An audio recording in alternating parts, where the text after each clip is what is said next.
Separating geotagged photos into separate flights. Open the saved file containing your photos. Locate your geotagged photos within the file. If your geotagged photos are displayed in Details view, you can proceed to separate them based on the time sequence.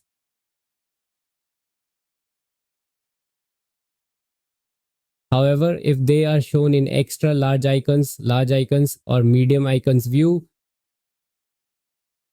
first switch to Details view. Carefully examine the date column to identify time gaps between photos.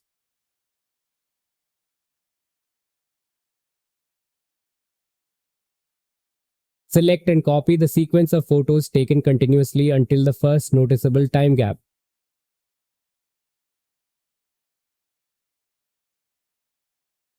Paste them into a separate folder. Repeat this process, organizing photos into different files based on each time gap.